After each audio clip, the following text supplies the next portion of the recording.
एक पात्र में जल और दूध ले लीजिए, शुक्रवार का दिन। तो कहोगे गुरुजी ये कथा कहाँ से निकाल के लाए हो? तो विष्णु पुराण में से आप उसको स्मरण करते हो। काय में से? विष्णु पुराण में से। एक पात्र में देसी गाय का दूध, जल उसमें रखकर, और आपके यहाँ अगर लड्डू गोपाल हो, यदि आपके घर में ठाकुर जी हो, लड्डू गोपाल हो, विष्णु जी का कोई स्वरूप हो, श्री हरि का कोई स्वरूप हो, तो उस पर शुक्रवार के दिन आप संध्या के समय पर दुर्वा डालकर, उस दुर्वा से अगर लक्ष्मी जी के नामों का 108 बार उच्चारण कर कर, घी का दिया लगाकर, कैसर के चावल साथ में रखकर, केवल उस जल का और दूध का मात्र छींटा देते हो, तो उसके घर में कभी लक्ष्मी की कमी नहीं आ सकती, संपदा बढ़ती चली जाती है। 108 बार लक्ष्मी के नाम का मात्र उच्चारण कर लेने पर, भगवान विष्णु के चरणारविंद पर, भगवान विष्णु के चरणों पर केवल उस दुर्वा का, जल का, दूध का सिंचन कर देने से भी लक्ष्मी की वृद्धि होती है। लक्ष्मी दुर्वा बढ़ती है। और दुर्वा का एक बहुत सुंदर गुण है महाराज, बहुत सुंदर गुण है दुर्वा का। जहां पर उसके भीतर गांठ आती है ना, वहां से 2 रास्ते बना देती है। बोलो बनाती कि नहीं बनाती? कभी दुर्वा देखी होगी आपने? जहां गांठ आई वहां 2 रास्ते बनाएगी, फिर गांठ आई फिर 2 रास्ते बनाएगी, फिर गांठ आई फिर 2 रास्ते बनाएगी। दुर्वा का क्रम ऐसा है कि हम भगवान को दुर्वा क्यों देते हैं, उसका कारण यह है कि मान लो हे परमात्मा, हे शंभु, हे गणेश, हे प्रभु नारायण, अगर मान लो मेरा एक रास्ता चलते चलते गांठ पड़ जाए, एक रास्ता मेरा बंद हो जाए, तो वहां से मेरे दूसरे रास्ते खोल देना। इसलिए दुर्वा भगवान को समर्पित करी जाती है। दुर्वा को समर्पित करने का क्रम ही यही है कि मेरे मार्ग खुल जाए, मेरी राह खुल जाए, मेरा मार्ग चारों तरफ खुलता चले। दुर्वा नीचे की ओर चलते चलते मार्ग खोलती चली जाए।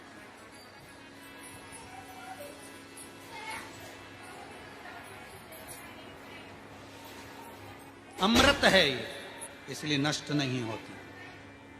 तोड़ के रख लेना, प्रैक्टिकल करके जरूर देखना, सियोर वाला महाराज कहीं झूठ तो नहीं बोल रही है। तोड़ कर रखो दुर्वा को, बोरी में भर कर रखो। 4 साल, 6 महीने, 8 महीने बाद सूख जाए, बेकार हो जाए, उसके बाद भी उसको खेत में, बगीचे में कहीं ले जाकर पटक देना, 8-15 दिन पानी देना, देखो फिर वापस वही हरी की हरी होना, वही कहीं ना कहीं से स्फुटित होते, फिर आगे बढ़ना चालू कर देगी। उसका तत्व है अमृत, वो अमर है, मरती नहीं, फिर चल। शिव कहते हैं यही अमरता है, यही अमरता है कि दुख आया तो मरने की नहीं सोचना, तकलीफ आई, कष्ट आया, रोग आया, बीमारी आई, थोड़ा सा तकलीफ आ गई, थोड़ी बीमारी आ गई, थोड़ा दुख आ गया, तो ये मत सोचना मैं मरना है। नहीं नहीं नहीं, अभी तो और जीना है।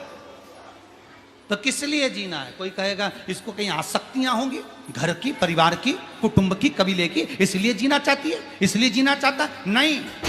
आसक्ति एक रखना कि मैं जीना इसलिए चाहता हूं, मैं और जीना चाहती हूं, इसलिए चाहती हूं कि अब मैं भगवान का भजन करना चाहती हूं। अभी तक मैंने परिवार, कुटुंब, कबीले, संसार के लिए करा, अब जितनी जिंदगी दी उस मालिक ने, अब मैं उसका भजन करूं। दुर्वा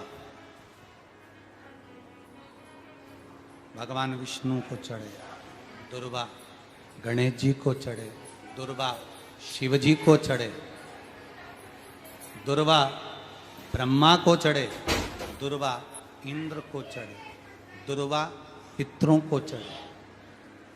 कितना सुंदर कहा है। जिसके घर में पितृदोष प्रबल होता है, बहुत प्रबल पितृदोष है, तो उसके घर के जहां पानी का मटका रखा था, पितृदोष मालूम है ना? पितृदोष का लक्षण क्या होता है? 1 रुपए कमाओ, 1.25 रुपए खर्च हो, समझ लेना पितृदोष है। रात्रि को सो गए तुम, बड़े चक नींद आ गई तुमको, बहुत प्रेम से सो गए, सोने के 1.5 घंटे या 2 घंटे बाद तुम्हारी नींद खुल जाए और कम से कम आधे घंटे तक तुमको भूख लग रही हो, समझ लेना पितृ। सोकर उठने के बाद में जैसे ही 1-2 घंटे की नींद हो गई और अचानक नींद खुल गई और तुम्हें भूख लग रही है,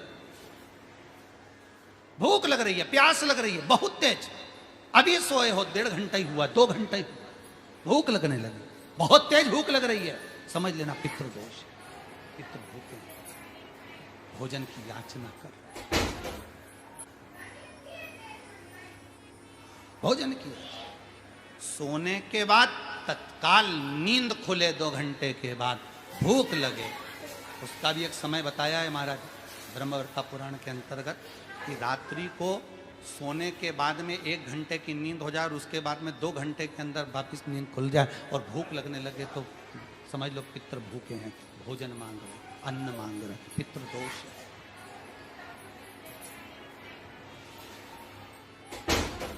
पितृदोष का कुछ कुछ वर्णन किया गया है। घर में एक पात्र के चक्कर में, एक बेडशीट के चक्कर में, एक सामान के चक्कर में विवाद हो रहा है तो समझ लो पितृदोष है।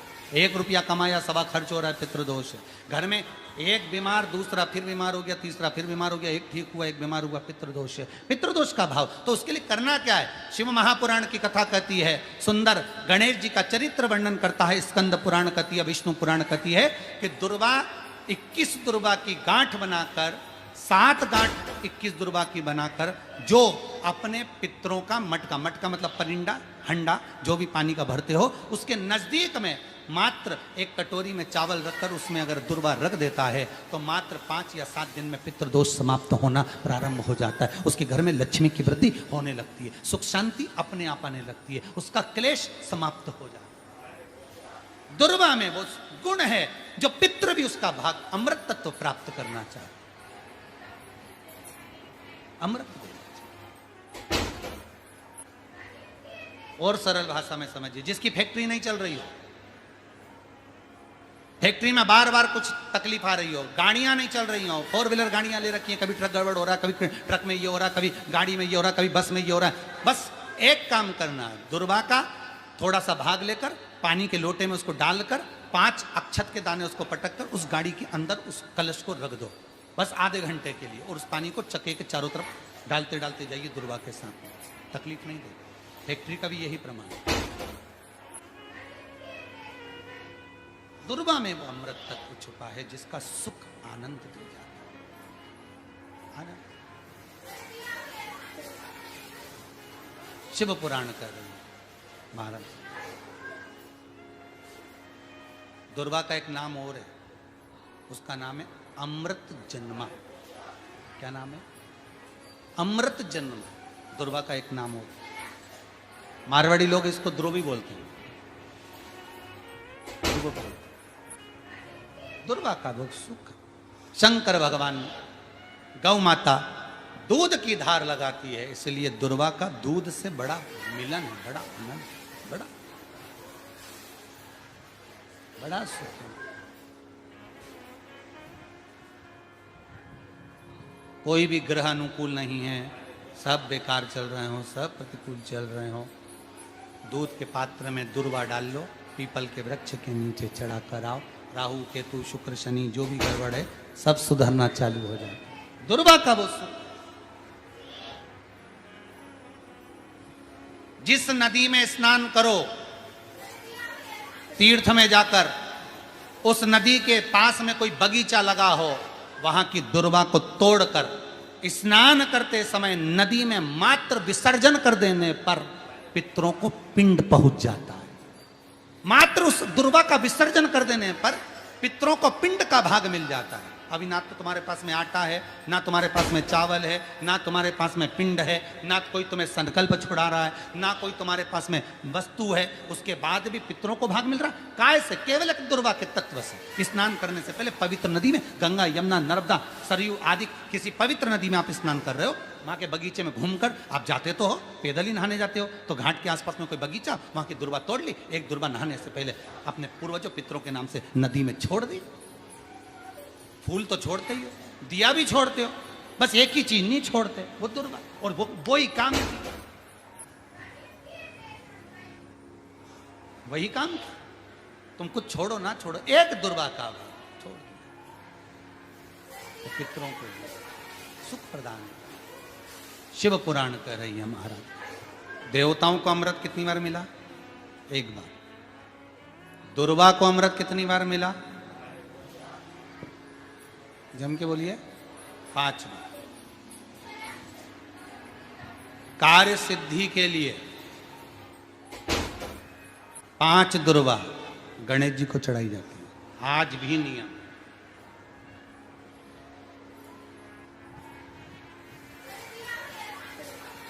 कभी आपको मौका मिला हो और आपने रावण संहिता पढ़ी हो। कौन सी संहिता? रावण संहिता। क्योंकि रावण शिव का उपासक था, भजन करने वाला था।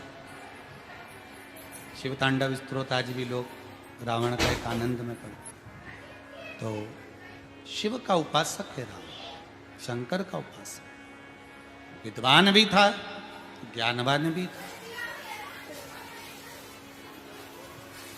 वो तो देवता के हाथ से मरना था उसको, इसलिए उसने मांगा ही यही था। जो मांगा वो मिला। तो रावण संहिता अगर किसी ने पढ़ी हो तो उसको मालूम होगा, रावण संहिता में 4 तरह के तिलक का महत्व बताया। कितने तिलक? 4। उन 4 तिलक में सर्वश्रेष्ठ तिलक रावण बताता है। एक तिलक सर्वश्रेष्ठ है, वो है दुर्वा। जो दुर्वा होती है, उस दुर्वा को जलाकर उसकी भस्म तैयार कर कर उसमें गाय का श्वेत गाय, कौन सी गाय? सफेद। उस गाय के शरीर पर कोई दाग ना, उसके शरीर पर पूर्ण तरह से श्वेत हो, ना लाल उसमें कोई धब्बा हो, ना काला धब्बा हो, ना कोई कलर हो, बस केवल श्वेत।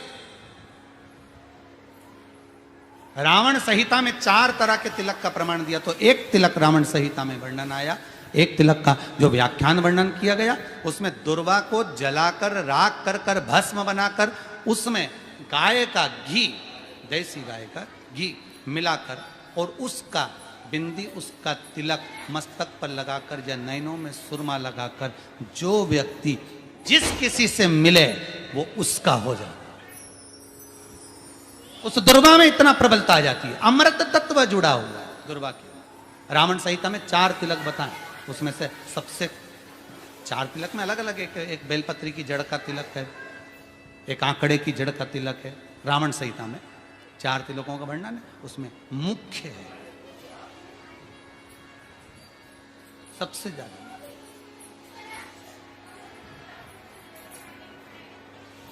हम तो कहेंगे, अगर मान लो वैसे तो नौकरी करने जाओ, सर्विस करने जाओ तो आंख में काजल लगा कर जा नहीं सकते, नहीं तो लोग ही कह देंगे कहाँ से आया है। मालूम पड़े तुम नौकरी के लिए इंटरव्यू देने जाओ और आंखों में काजल लगा के चले जाओ, तो फिर भी एक प्रयास करना, फिर भी एक प्रयास करना, उस दुर्वा का जो काजल बनाओ, मूछे हो, दाढ़ी हो, कहीं कहीं पर भी उसकी एक बिंदी लगा कर चले जाओ, वो असर करेगी और आपको वो जॉब मिल ही जाएगा, ये पक्का है। उसमें आकर्षण होता है, दुर्वा आकर्षण का केंद्र करती है। आपको कभी आपके नयनों में दर्द हो रहा हो, जलन हो रही हो, तो आप दुर्वा, हरी भरी जहाँ दुर्वा हो वहां थोड़ी देर चलने का प्रयास करिएगा, आपके नेत्रों का विकार समाप्त हो जाएगा। दुर्वा में वो एक सुख है, वो अमृत छुपा हुआ, और एक बार का अमृत नहीं, 5 बार का अमृत दुर्वा का।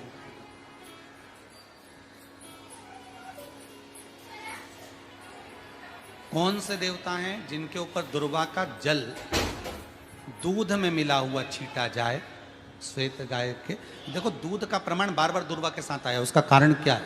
क्या कारण हो सकता है उसका? उसका एक कारण है, समुद्र मंथन के समय पर सबसे पहले कुछ निकला था, तो समुद्र मंथन में सबसे पहले निकली थी गौ माता निकली थी। क्या निकली थी? गाय सबसे पहले निकली थी, गाय। और कितनी गाय निकली थी? 5। पहली नंदा, दूसरी सुभद्रा, तीसरी सुरभि, चौथी सुशीला, 5वीं बहुला। ये 5 गाय समुद्र मंथन में निकली। अब समुद्र मंथन में जब गौ माता निकली तो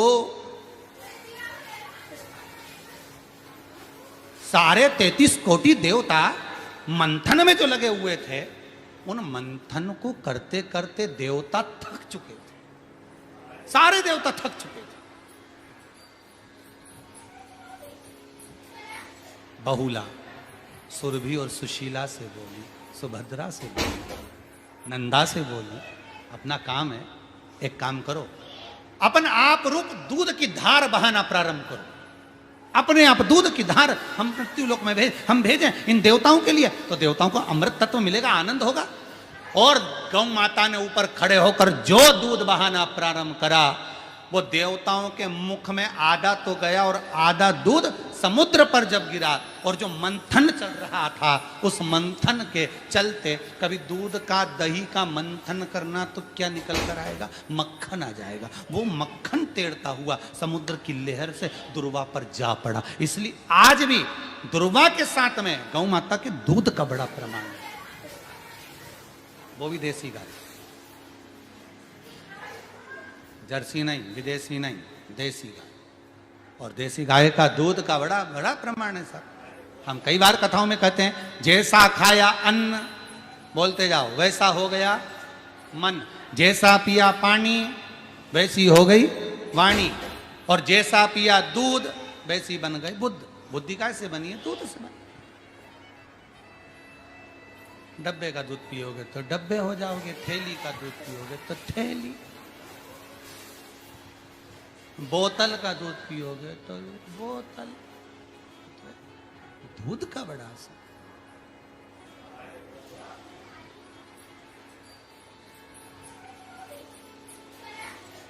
गौ माता के दूध का कहा, एक पात्र में जल और दूध ले लीजिए, शुक्रवार का दिन। तो कहोगे गुरुजी ये कथा कहाँ से निकाल के लाए हो? तो विष्णु पुराण में से आप उसको स्मरण कर सकते। गाय में से? विष्णु पुराण में से। एक पात्र में देसी गाय का दूध, जल उसमें रखकर, और आपके अगर लड्डू गोपाल हो, यदि आपके घर में ठाकुर जी हो, लड्डू गोपाल हो, विष्णु जी का कोई स्वरूप हो, श्री हरि का कोई स्वरूप हो, तो उस पर शुक्रवार के दिन आप संध्या के समय पर दुर्वा डालकर, उस दुर्वा से अगर लक्ष्मी जी के नामों का 108 बार उच्चारण कर कर, घी का दिया लगाकर, कैसर के चावल साथ में रखकर, केवल उस जल का और दूध का मात्र छींटा देते हो, तो उसके घर में कभी लक्ष्मी की कमी नहीं आ सकती, संपदा बढ़ती चली जाती है। 108 बार लक्ष्मी के नाम का मात्र उच्चारण कर लेने पर, भगवान विष्णु के चरणारविंद पर, भगवान विष्णु के चरणों पर केवल उस दुर्वा का जल का दूध का सींचन कर देने से भी लक्ष्मी की वृद्धि होती है। लक्ष्मी देवी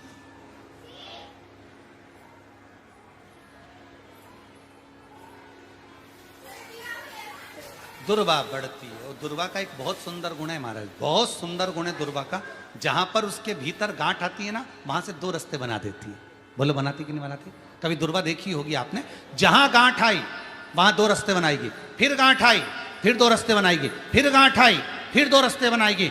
दुर्वा का क्रम ऐसा है कि हम भगवान को दुर्वा क्यों देते हैं, उसका कारण यह है कि मान लो, हे परमात्मा, हे शंभु, हे गणेश, हे प्रभु नारायण, अगर मान लो मेरा एक रास्ता चलते चलते गांठ पड़ जाए, एक रास्ता मेरा बंद हो जाए, तो वहां से मेरे दूसरे रास्ते खोल देना। इसलिए दुर्वा भगवान को समर्पित करी जाती है। दुर्वा को समर्पित करने का क्रम ही यही है कि मेरे मार्ग खुल जाए, मेरी राह खुल जाए, मेरा मार्ग चारों तरफ खुलता चले। दुर्वा नीचे की ओर चलते चलते मार्ग खोलती चली जाए।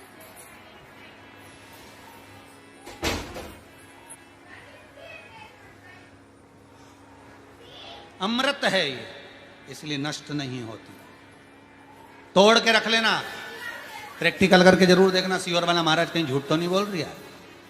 तोड़ कर रखो दुर्वा को, बोरी में भर कर रखो, 4 साल 6 महीने 8 महीने बाद सूख जाए, बेकार हो जाए, उसके बाद भी उसको खेत में, बगीचे में कहीं ले जाकर पटक देना, 8-15 दिन पानी देना, देखो फिर वापस वही हरी की हरी होना, वही कहीं ना कहीं से स्फुटित होते फिर आगे बढ़ना चालू कर देगी। उसका तत्व है अमृत,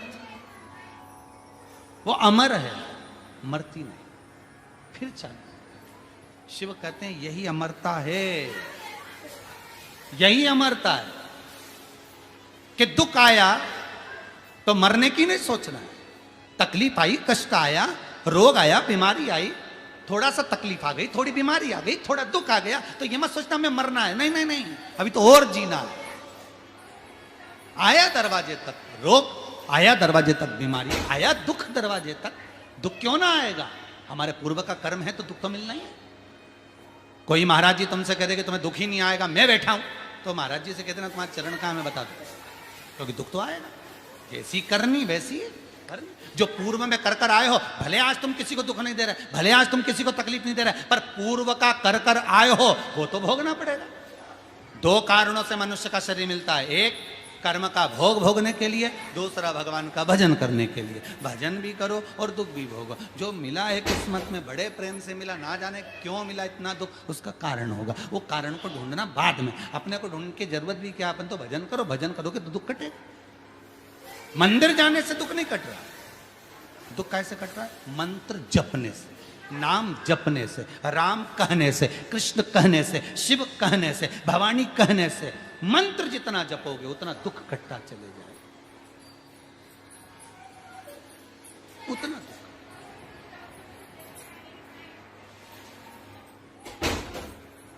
भोला सब दुख काटो,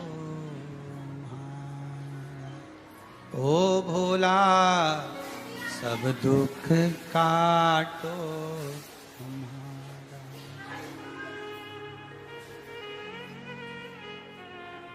शिव शंकर जपूं तेरी माला, भोला